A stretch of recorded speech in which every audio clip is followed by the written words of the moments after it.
Dear all, once again, welcome back to our engineering geology lab discussion series. Uh, I am Dr. Lavanya Agde, assistant professor in Government Engineering College, Karwar. Today, let us discuss something about identification of sedimentary rocks. As we know that the total amount of sedimentary rocks that exists in the surface of the earth crust up to 16 kilometers is estimated um, only about 5 percentage. These rocks are found chiefly as an extensive coverage over the continents.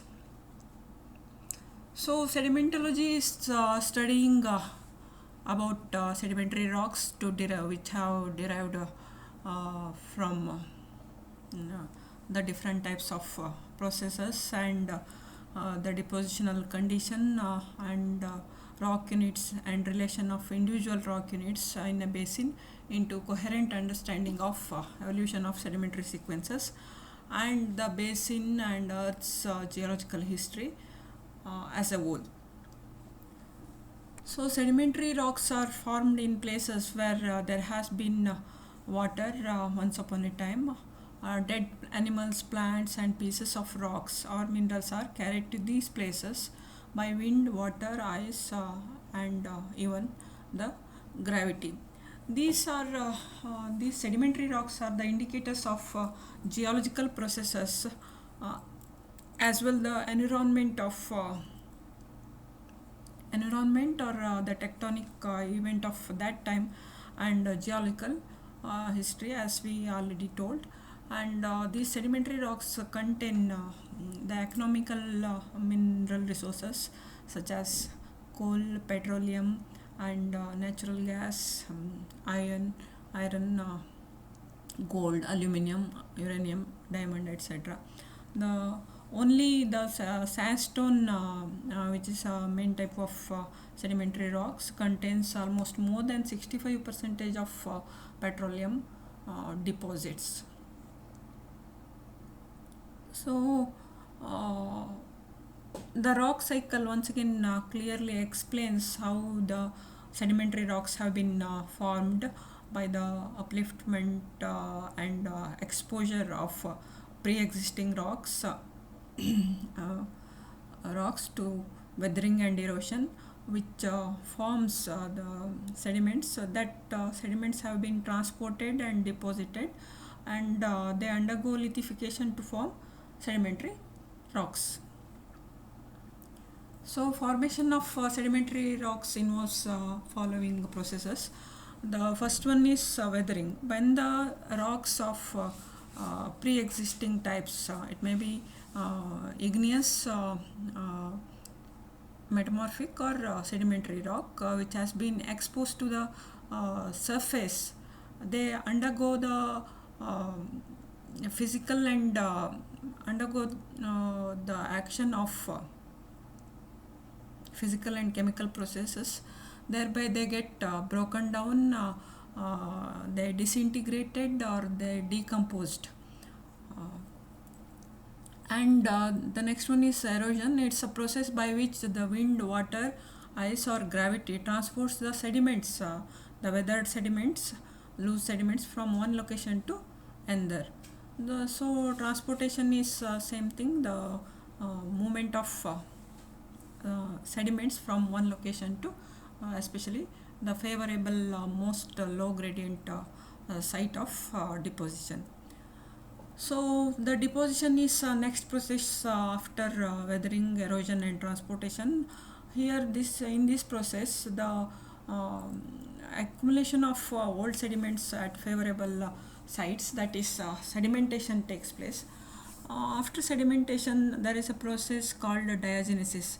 In this process, it's a process where all the chemical, physical, and biological changes that takes place after the sediments are deposited. So it occurs within upper few kilometers of the earth crust. It mainly involves the process lithification. Here the unconsolidated sediments are transformed into solid sedimentary rocks by compaction.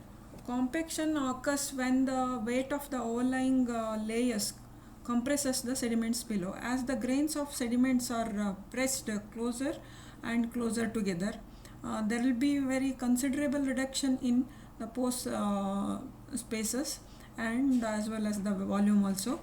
So fine grained sediments such as clays are consolidated more effectively by the process of this compaction. And then the cementation, when the water circulates through the pores of coarse grained sediment, dissolved mineral matter is precipitated between the grains, which causes the cementation. Thus, most common cementing materials are silica, calcium carbonate, iron oxides, and clay minerals. The identification of the cementing material is relatively very simple matter. The calcite cement will give effervescence with the dilute HCl, hydrochloric acid, while iron oxide gives reddish tone to very characteristic reddish tone or orange yellow color. Silica gives the hardest of all hardest cements, which produces very strong sedimentary rocks. So some basic types of sedimentary rocks are and their classification has been given below. Sediment which originated from mechanical weathering are known as clastic sedimentary rocks, and from chemical weathering they are known as non-clastic sedimentary rocks. So these clastic sedimentary rocks are once again divided into different categories according to the grain size. If the grain size is very big, then it is rudiaceous in nature. Here the rocks are formed by the accumulation of bigger rock fragments such as gravels, pebbles, and boulders. If the grains are rounded, then the rock is called as conglomerate, and if it is angular, then the rock is called as breccia. And next one is arenaceous rocks under this clastic rocks. These are composed of almost entirely of sand grains, and individual grains are rounded, and for example sandstone. So next category is argillaceous rocks. These are the rocks made up of very fine grained sediments, that is of silt or clay graded, example shale and mudstone. So based on the source of material, the sedimentary rocks are classified as detrital chemical sediments, biogenic or biochemical sediments, and pyroclastic sediments. So detrital or siliciclastic sediments are the sediments which have been transported as solid particles, for example sandstone, shale, and conglomerate. So chemical sediments, these are the sediments that have once in solution, they are formed by the decomposition of the pre-existing rocks. So limestone, gypsum, and chert are some of the example for chemical sediments. And next one is biogenic or biochemical, and as well as organic sediments, that is fossiliferous limestone and coal are best example for these organic sediments. So next one, not that major category, still volcanoclastic sediments. These are the sediments which have been formed by the volcanic eruptions.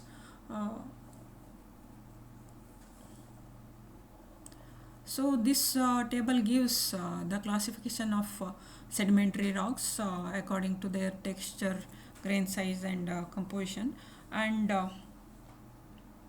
how they are represented in map, and how they are symbolized in different types of geological maps and as well as topographical maps. So let us study The major type of sedimentary rocks one by one. When we talk about sedimentary rocks, sandstones are the major category of rocks in sedimentary section. So sandstone is sedimentary rock formed by in basinal environment such as marginal sea lakes, rivers, etc. So they are composing mostly of quartzite, but it can also contain significant amounts of feldspar and sometimes silt and clay. Sandstone, which contains more than 90% of quartz, is known as quartzose sandstone. Here you can see a quartzose type of sandstone. When the sandstone contains more than 25% of feldspar, it is called as arkose or arkosic sandstone. When there is a significant amount of clay or silt, that is more than 35 percentage of clay or silt in sandstone, geologists refer that type of sandstone as argillaceous sandstone, that is greywack. The color of sandstone varies depending on its composition. The argillaceous sandstones are often grey to blue because they are composed of light colored minerals, and sandstone is typically light tan in color, and other elements however create colors in the accessory minerals, especially cementing material and accessory minerals create colors in sandstone. The most common sandstones have various shades of red caused by iron oxide, brown, yellow, and buff colors. So, in some instance, there is a purple hue colored sandstone also exists, that is due to the presence of manganese in it. So when we discuss about different identifying characters of sandstone, they are clastic in nature, that is mechanically formed, and they are arenaceous. Color is they exhibit shades of red caused by iron oxide, brown, yellow, and buff color. And mineralogy is they have the major content of quartz with little amount of feldspar, mica, garnet, etc. The sandstone shows medium grained, rounded to sub rounded, and very well sorted texture. The ripper marks and arenate and stratification structures are the main structures exhibited by the sandstones. And cementing matrix are siliceous, or they may be ferruginous, or sometimes they are calcareous in nature. So when we come to the use of sandstone, it's very popular building material from ancient times. So it is relatively soft, which makes it easy to carve, and it has been widely used around the world in constructing temples, homes, and the buildings. It has been also used for artistic purposes to create ornamental fountains and statues. So almost all monuments, the great historical monuments of India are made up of sandstone, especially in North India, the Red Fort of India, the Hawa Mahal, the major monuments, historical monuments, the forts, etc., are made up of the sandstone. That too, especially the red sandstone. So next type of sedimentary rock is conglomerate. It's a common rhodaceous rock formed under continental environment. It is mainly consolidated with rounded and sub-rounded pebbles and gravels. These pebbles and gravels are made up of quartz, feldspars, and other rock fragments. Ferruginous and siliceous cementing materials envelop the pebbles and gravels. In hand specimens, the rock is easily distinguished from the breccias. Breccia is another type of sedimentary rocks by its characteristic rounded pebbles and gravels. So, systematic description of the conglomerate rock has been given like this. It's a clastic rock, means formed by mechanical weathering, and conglomerate shows variable shades of gray and brown dependent on the clast and matrix composition. It contains mainly of quartz, feldspar, and clay, hematite, and limonite in little amount. So texture of conglomerate is highly coarse grained. It is rounded to subrounded, poorly sorted. The size of grains are more than 2 millimeter, and the class easily visible to the naked eye. So structure is rounded and rudicious. So this rounded and rudicious explains that these grains have been transported from very far distance, so that all the angles have been polished to give that rounded shape. So the conglomerate is used as dimension stone for decoration of walls and floors. If hard, it can be used as aggregate, fill, etc. It has been used in the construction of buildings and roading material also. So the next one is breccia. Is a term often used for clastic sedimentary rocks that are composed of large angular fragments. Here you can see the angular fragments, and they are over 2 millimeters in diameter. The spaces between the large angular fragments are filled with matrix of smaller particles, and a mineral cement is that binds the rocks together. One of the most common locations for breccia formation is at the base of the outcrop, where mechanical weathering debris accumulates. That is mainly foothills like portions, and there is in stream deposit a short distance from the outcrop or an alluvial fan. So these are clastic type of sediments, and the color of breccia is variable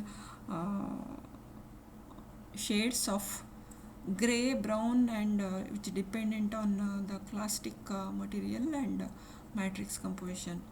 So breccia contains mainly of quartz and feldspars and clay, hematite, and limonite in smaller constituents. The texture is highly coarse grained and especially angular in nature, and they are very poorly sorted, and the size is more than 2 mm, and clasts are easily visible to the naked eye. It shows angular and rudicious structure.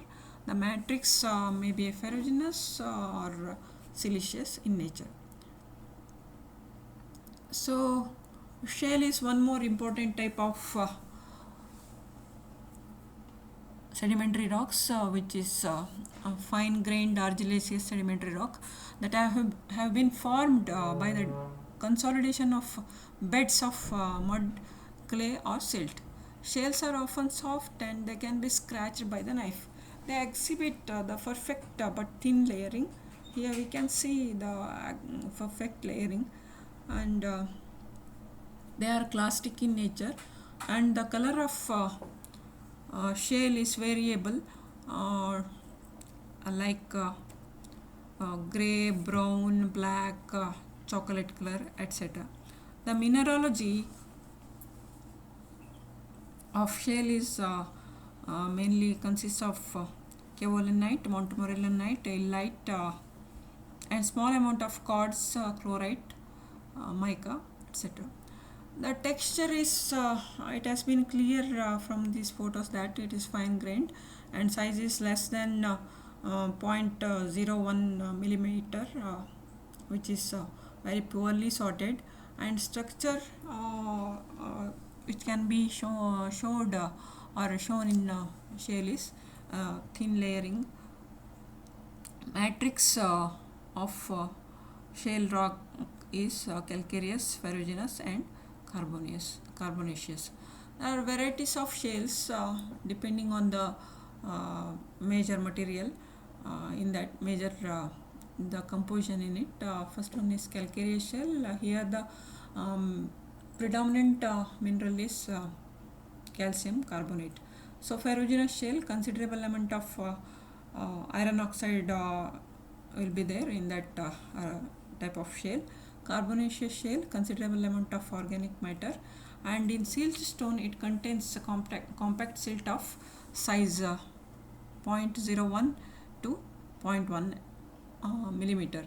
So mudstone is very compact mud which is having grain size up to 0.063 millimeter. So shale has many commercial uses. It is a source of material which is useful for ceramic industries to make brick, tile, and pottery. Shale is crushed and heated with limestone to make cement for the construction industry.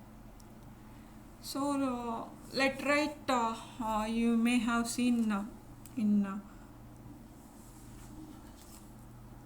coastal tracts, especially almost throughout the coastal tracts of India, we can observe this type of laterite rocks. This name laterite for this rock sedimentary rocks have been derived from the Latin word that is later, that is means brick. Laterite is a soil or rock type which is rich in iron and aluminum and is commonly considered to have formed under hot and wet tropical climate. Nearly all laterites are rusty red, are having a rusty and red coloration because of very high iron oxide content. They develop intensive and prolonged by the intensive and prolonged weathering of underlying parent rock like granite, basalt, etc. The tropical weathering that is known as lateritization is a prolonged process of chemical weathering and leaching which produces a wide variety in thickness, grade, and chemistry, and ore mineralogy of resulting soil. So these are non-clastic in origin. These are leached products or residual product of weathering in hot and humid climate. The color of laterite is red, brown, and yellow. And mineral composition: the clay is rich in aluminum and iron hydroxide with minor amount of silica. Laterites are rich in aluminum hydroxide which are known as bauxites, which are the major ore minerals of aluminum. And texture and structure of sedimentary rocks is they are porous and they are concretionary in nature. Laterite is used as building material which can be used as in from flooring to roof construction. Okay, when the of course the laterite rock is very soft. When it is exposed to the atmosphere, it will become very hard and strong.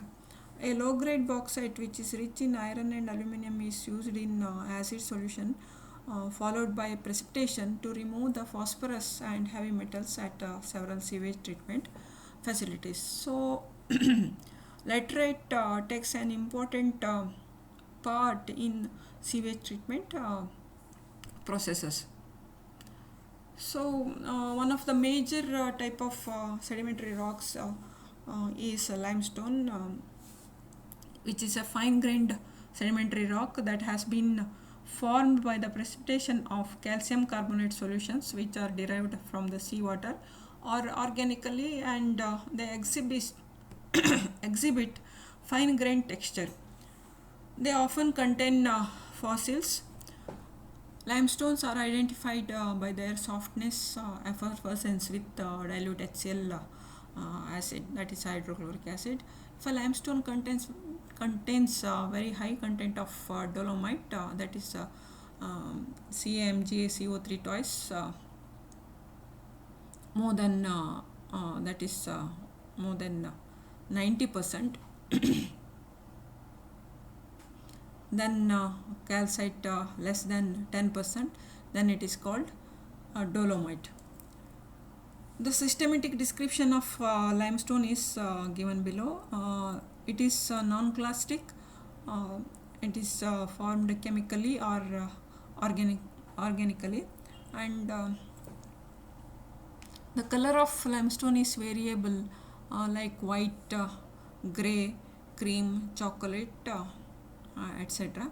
The mineralogy of limestone is the calcite is the chief mineral with very less content of magnesite, silt, and clay, and very little amount of quartz also. So, uh, limestone exhibit the layering structure, oolitic texture, and organic structure also. They are very fine grained as they are formed by the decomposition of sorry the precipitation of calcium carbonate by the seawater, and matrix is usually calcareous in nature. So there are different types of limestones. One is chalk. It's a very soft limestone with very fine grained texture that is usually white or light gray in color. It is formed mainly from the calcareous shell remains of microscopic marine organisms such as foraminiferas, and or the calcareous remains of numerous types of the marine algae, and this is chalk. And fossiliferous limestone or shelly limestone, a limestone that contains obvious abundant fossils. These are normally shells. Here we can clearly see the shell remnants and skeletal fossils of organisms that produces the limestone. So then lithographic sandstone, it's a dense limestone with a very fine and very uniform grain size that occurs in thin beds which separate easily to form a very smooth surface. In late 1700s, hundreds, a printing process lithography was developed to reproduce images of drawing and drawing them on the stone with an oil based ink, and then using that the stone to press multiple copies of the image. So when the question of uses of limestone comes, limestone has a number of uses. Limestone is a rock with an enormous diversity of uses. It could be the one rock that is used in more ways than any other rock of igneous origin, sedimentary origin, or metamorphic rock. The most limestone are made into crushed stone and used in construction material. As construction material, it is used as crushed stone for the road base and railway ballast. It is used as aggregate in concrete, and it is fired in a kiln with crushed shell to make the cement. So the major content of cement is limestone. So limestone is often cut into blocks and slabs of specific dimension for use in construction and the architecture. It is used for facing stone, floor tiles, stair treads, window sills, and many other purposes. roofing granules. Um, the limestones are crushed into fine particle size, and this crushed limestone is used as weather and heat resistant coating on asphalt impregnated shingles and roofing. It is also used as top coat on the built up roofs. So, crushed limestone is used in smelting and other metal refining processes of metallurgy. In the heat of smelting, limestone combines with the impurities, and it can be removed from the process as a slag. So, Portland cement is prepared by limestone. When the limestone is heated in a kiln with the shale, sand, and other materials, and ground to a powder that will harden after being mixed with water, that is the Portland cement. The powdered limestone is used as filler in paper, paint, and rubber plastic industries. The crushed limestone is used as a filter stone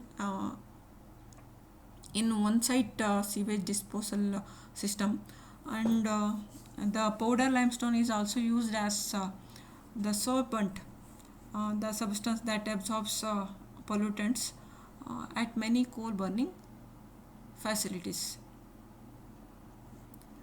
So, agricultural lime or AG lime, the calcium carbonate is one of the most effective and effective acid neutralizing agent. So, when crushed to sand size or smaller particles, the limestone becomes an effective material for treating the acidic soil. So, it is widely used in the farms throughout the world as agricultural assistant. So, lime, if calcium carbonate is heated to very high temperature in a kiln, it produces the products will be a release of carbon dioxide gas and calcium oxide. So the calcium oxide is powerful acid neutralization agent. So it is widely used as soil treatment agent. These are faster acting than the agricultural lime or AG lime in agriculture and as an acid neutralization agent by the chemical industry. So the limestones are also used in animal feed filler. Chickens need calcium as well. The need calcium carbonate to produce strong eggs. So calcium carbonate is often offered to them as a dietary supplement in the form of chicken grits. It is also added to the feeds of some dairy cattle who must replace large amount of calcium lost when they when the animals are milked. So they are also used as mine safety dust. Uh, this is also known as rock dust. The pulverized limestone is a white powder that can be sprayed onto the exposed coal surfaces in an underground mine. This coating improves the illumination and reduces the amount of coal dust that the activity stirs up and releases into the air. This improves the air for breathing, and it also reduces the explosion hazard produced by the suspended particles of flammable coal dust in the air. And this is all about some major sedimentary rocks, how we can identify them in the field with their typical characters, and what are the main uses of sedimentary rocks we have discussed. So in coming classes, let us discuss about the metamorphic rocks. Till then, take care. Thank you. Be safe at home.